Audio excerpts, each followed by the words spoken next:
कल यानी कि 22 जनवरी को रामलला की प्राण प्रतिष्ठा होने वाली है। 1992 को बाबरी विध्वंस हुआ था, यानी कि विवादित ढांचे को गिराने के लिए कार सेवक दौड़े थे। घटना के साक्षी और तत्कालीन कल्याण सरकार में मंत्री और वर्तमान में हिमाचल प्रदेश के राज्यपाल शिव प्रताप शुक्ल हमारे साथ हैं। आपका बहुत बहुत स्वागत है संवाद भारत में। आप भी उस घटना के साक्षी रहे हैं जब कार सेवक विवादित ढांचे को तोड़ने की तरफ अपना रुख कर रहे थे। आप सरकार में मंत्री थे। उस समय जब आप पीछे मुड़कर उस घटना को देखते हैं तो क्या पाते हैं? देखिए, मैं उस घटना का भी साक्षी रहा हूं जी। जब हम लोगों को वहां जाने नहीं दिया गया था, गिरफ्तार करके जेल में बंद कर दिया गया था मुलायम सिंह जी की सरकार के द्वारा। आजमगढ़ की जेल में मैं बंद था, जेल में नहीं बल्कि केंद्रीय विद्यालय को ही जेल बना दिया गया था। मैं उस घटना का भी साक्षी हूं जब ढांचा टूट जाने के बाद जी। सरकार हमारी बर्खास्त हो गई थी। उसमें हिमाचल की भी सरकार थी जी। मध्य प्रदेश की भी थी, राजस्थान की भी थी, ये सारी चारों सरकारें बर्खास्त कर दी गई थी। तो उसके बाद सरकार बर्खास्त हो गई थी तो पूर्व मुख्यमंत्री के साथ जाकर के रामलला का दर्शन भी किया था उस वहां पर।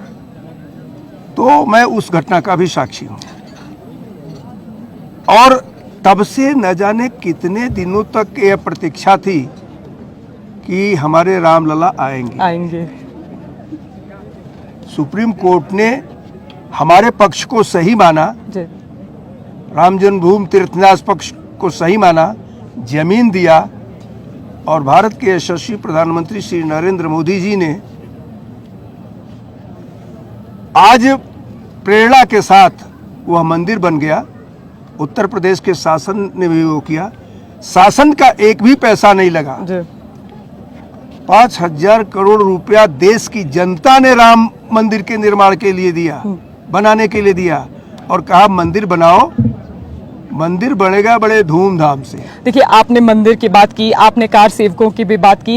हिमाचल से जो कार सेवक अयोध्या की तरफ कूच कर रहे थे, उनमें से कुछ कार सेवक ये बताते हैं कि उस समय सरयू नदी का पानी लाल हो गया था। क्या उस समय एग्जैक्टली हुआ था? देखिए, 90 में जब गोली चली थी तो उस समय जरूर लोग मृत हुए थे। मेरा यह मानना है कि जिस प्रकार से केवल गोली से लोग नहीं मरे थे, कितने लोगों ने कूद करके पुल से भी वो कर दिया था। मैं समझता हूं कि उनकी भी लाशें नहीं मिली थी। उन लोगों के लिए बड़े खुशी का समय रहा हो कि उन्होंने गोली चलवा दिया हो, लेकिन हम लोगों के लिए शोक का समय तब था।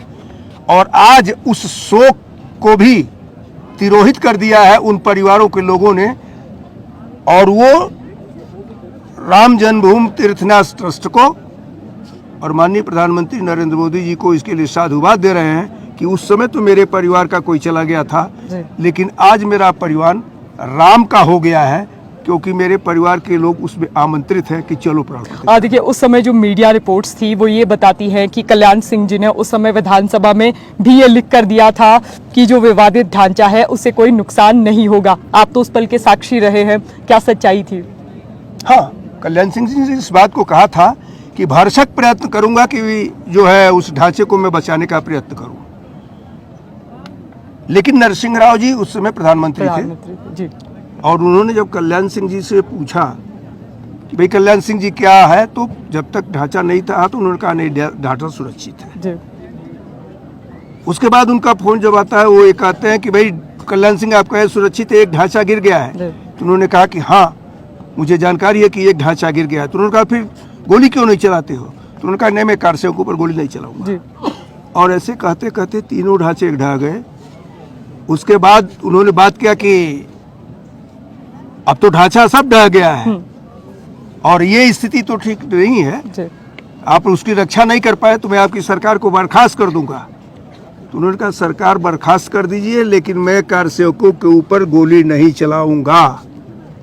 ढांचा तो ढह ही गया था ना। उसके बाद तो राम के आने की प्रतीक्षा थी, वो आज पूरी हो रही है, कल प्राण प्रतिष्ठा हो जाएगी। आपने कहा कि कार सेवकों पर उस समय कल्याण सिंह जी ने कहा था कि गोली चलाने का फैसला न किया जाए, लेकिन आपसे भी मैं इसका कारण जानना चाहती थी कि उस समय क्यों ये कहा गया कि कार सेवकों पर गोली ना चलाई जाए। आप हिमाचल प्रदेश की हैं? जी, पालमपुर में ही प्रस्ताव पास पारित हुआ हुआ था। था। जी प्रस्ताव पास हुआ था कि हम राम मंदिर बनाएंगे, जी।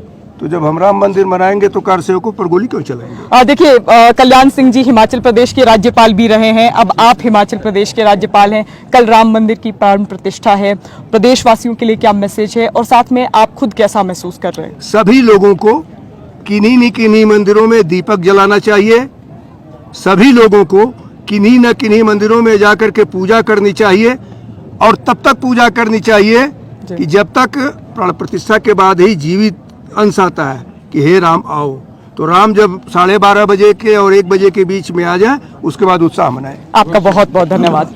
हिमाचल प्रदेश के राज्यपाल शिव प्रताप शुक्ल हमारे साथ थे। जैसे कि हमने बात की कि ये कहानी शुरू हुई थी साल 1992 से और आज हिमाचल प्रदेश के राज्यपाल शिव प्रताप शुक्ल हमारे साथ थे कि उस समय कल्याण सिंह की जो सरकार थी उसमें कौन कौन सी घटनाएं हुई थी और उन घटनाओं के साक्ष्य क्या थे। बहरहाल साक्षी भी हमारे साथ थे। तो फिलहाल संवाद भारत में अभी के लिए बस इतना ही। नमस्कार।